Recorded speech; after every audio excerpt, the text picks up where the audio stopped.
प्रयागराज के हनुमान मंदिर के सामने, जहां स्मार्ट सिटी प्रोजेक्ट के तहत आई लव प्रयागराज लिखा गया था और सुंदरीकरण करके इसे सेल्फी पॉइंट बनाया गया था।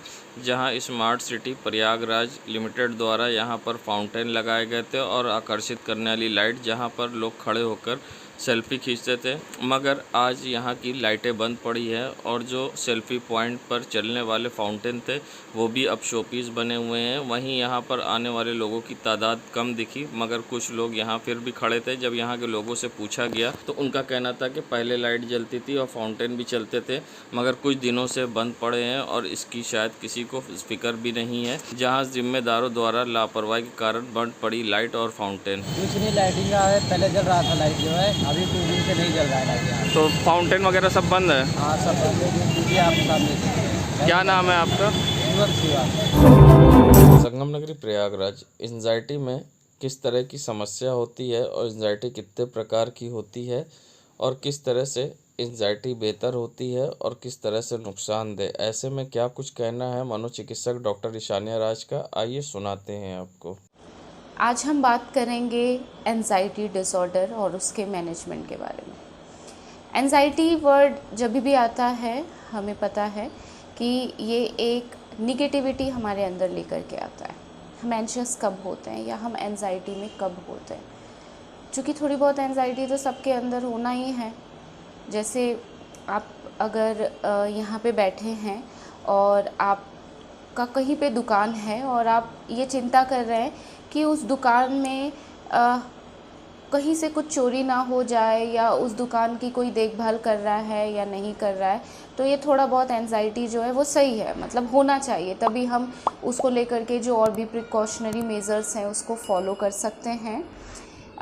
या फिर ऐसे एग्जांपल से समझिए कि हम गाड़ी ड्राइव कर रहे हैं और बहुत ट्रैफिक है आसपास और हम ये चिंता कर रहे हैं कि हमारी गाड़ी किसी और व्हीकल में ऐसे सटे ना जाके भिड़े, तो हम बहुत कॉशियस और अलर्ट होके ड्राइविंग कर रहे हैं।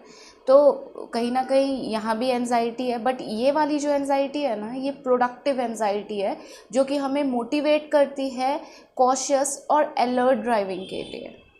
अगर हमें कल एग्ज़ाम देना है और आज हम थोड़े से परेशान हैं, तो जाहिर सी बात है पढ़ाई करेंगे कि अच्छा रिज़ल्ट चाहिए हमें। तो ये वाली भी एंजाइटी प्रोडक्टिव है। ये अगर हम पढ़ेंगे कि नहीं कहीं एग्ज़ाम में बुरा तो ना हो जाए, तो कहीं ना कहीं हमारे अंदर की कैपेबिलिटीज़ को और इन्हेंस करेगी। तो प्रोडक्टिव एंजाइटी एक हद तक अच्छा है, बट कभी कभी ऐसा होता है कि एंजाइटी के कारण हम बहुत ज़्यादा निगेटिव हो जाते हैं। लाइक थॉट में हमारे इतने एप्रीहेंशंस, एंटिसिपेशंस, इरेशनल बिलीव्स और थॉट्स आने लगते हैं ना, और हम उनसे इतने प्रीऑक्यूपाइड हो जाते हैं कि बिल्कुल फिक्सेट हो जाते हैं कि ये होना है तो ये होगा ही, लाइक उसको सच मानने लगते हैं।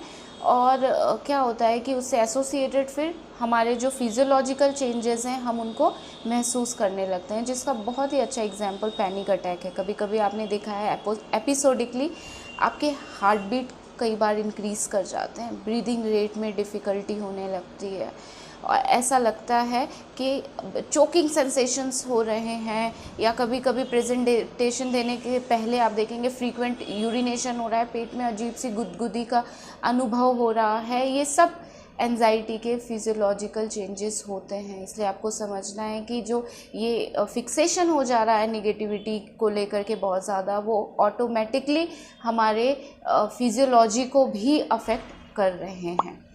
तो अब बात आती है कि इसको मैनेज कैसे किया जाए। मैनेज करने से पहले जानिए कि एंजाइटी 2 तरीके की होती है। एक होता है स्टेट एंजाइटी और दूसरा होता है ट्रेट एंजाइटी। स्टेट एंजाइटी में क्या होता है ना कि सिचुएशनली कभी कभी हम इतने एंजाइटी में हो जाते हैं कि टेम्पररी फेज़ में सिचुएशनली वो फिजियोलॉजिकल सिम्टम्स जो है बहुत एविडेंट हो जाते हैं, जैसे कि पैनिक अटैक के बारे में मैं बता रही। मतलब स्टेट एंजाइटी तो कभी कभी हम महसूस करेंगे, लेकिन ट्रेट एंजाइटी जो है इसमें कई एपिसोड ऐसे होंगे जो कि स्टेट एंजाइटी को लेकर के आएगा। तो इसको भी आपको समझना है कि क्या मेरे अंदर स्टेट एंजाइटी के फीचर्स हैं या मेरे अंदर ट्रेट एंजाइटी के फीचर्स हैं। दोनों का अलग अलग तरीके से मैनेजमेंट होता है। नगरी प्रयागराज के दरियाबाद के लोग अब पानी की समस्या से जूझ रहे हैं, जहां कटहरा से पक्का घाट तक लोगों को पानी की समस्या हो रही है। ऐसे में लोगों ने खाली बाल्टी लेकर अपना विरोध जताया है। बता दें, जहां कटहरा घाट और दरियाबाद क्षेत्र में जहां पक्का घाट पर लोग इकट्ठा हुए और पानी की समस्या को लेकर विरोध जताया है। साथ में उनका कहना है कि जिस तरह से उनको पीने का पानी नहीं मिल पा रहा है और उन्होंने अपना विरोध जताते हुए खाली बाल्टी लेकर प्रदर्शन किया। संगम नगरी प्रयागराज में जहां नगर स्वास्थ्य अधिकारी उत्तम कुमार वर्मा, विधायक प्रतिनिधि अरुण कुमार शुक्ला और सांसद मीडिया प्रभारी उमेश तिवारी के नेतृत्व में पॉलीथीन रोक अभियान के तहत कन्या जूनियर हाई स्कूल एवं प्राथमिक विद्यालय फाफामऊ में बच्चों को अभिभावकों को शपथ दिलाकर प्रारंभ किया गया, जिसमें नगर निगम से जोनल अधिकारी रविंद्र कुमार, संजय मम्मई, मुख्य सफाई एवं खाद्य निरीक्षक जितेंद्र कुमार मौजूद रहे।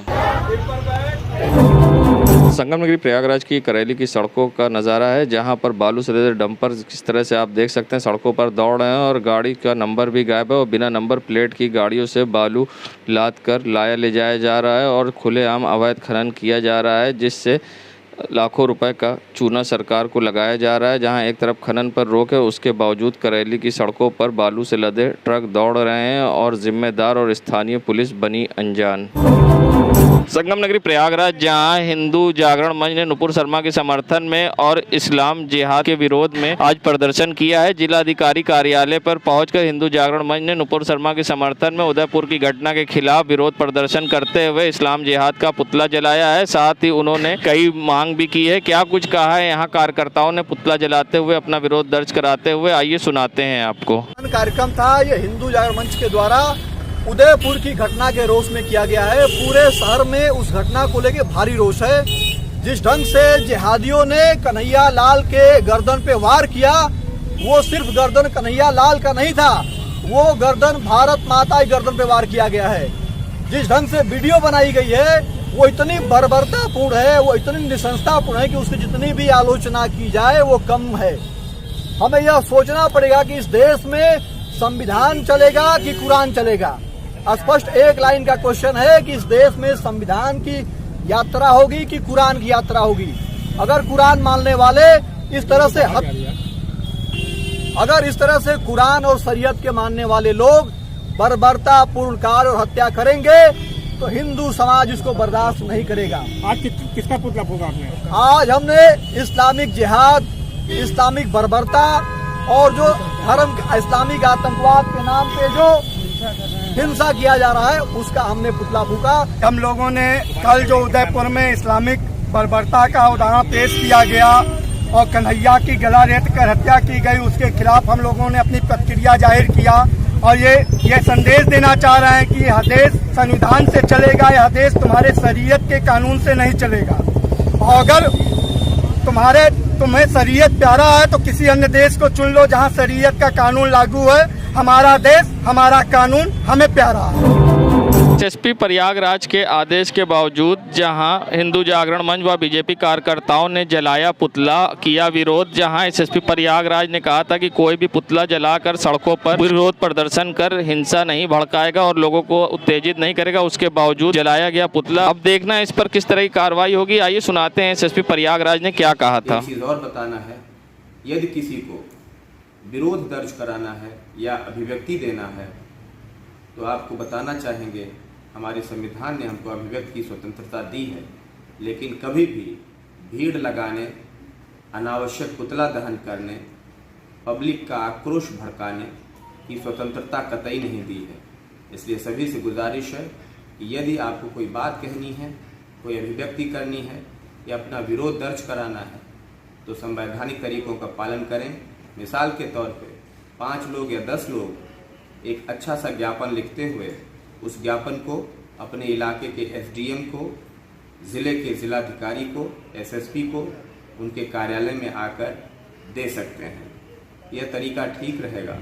लेकिन यदि किसी तिराहे चौराहे पर भीड़ एकत्रित करके पुतला दहन आदि का कार्यक्रम करेंगे, जनता का आक्रोश भड़काने का काम करेंगे तो कानून सबके लिए बराबर है।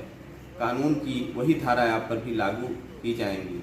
आपको पता है कि ज़िले में धारा 144 लागू है, उसका पालन करें।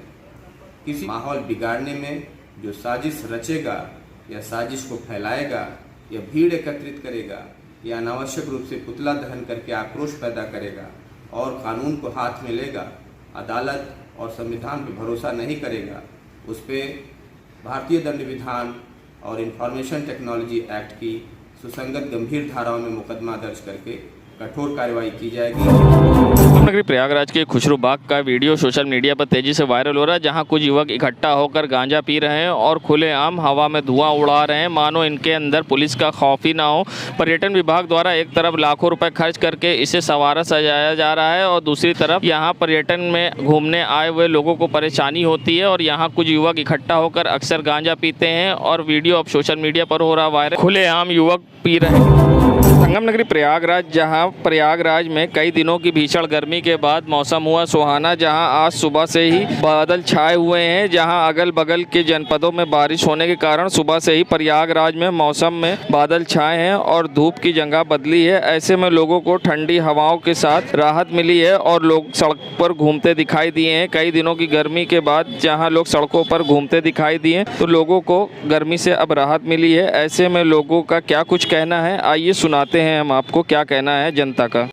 देखिए, बीते कई दिनों से प्रयागराज में इतनी भीषण गर्मी थी कि लोग घरों में नहीं रह पा रहे हैं और लगातार जो है गर्मी से लोग परेशान हैं। हालांकि आज सुबह से जो मौसम है बहुत खुशगवार है और लोग घरों से निकले हैं। चूँकि मौसम इतना अच्छा, लोग अपने फैमिली के साथ शॉपिंग कर रहे हैं, घूम रहे हैं, तो निश्चित रूप से जो मौसम है कहीं ना कहीं बहुत अच्छा है। कैसा लग रहा है? बहुत अच्छा लग रहा है, जाहिर सी बात है, मौसम अच्छा है तो अच्छा लग रहा है। क्या नाम है?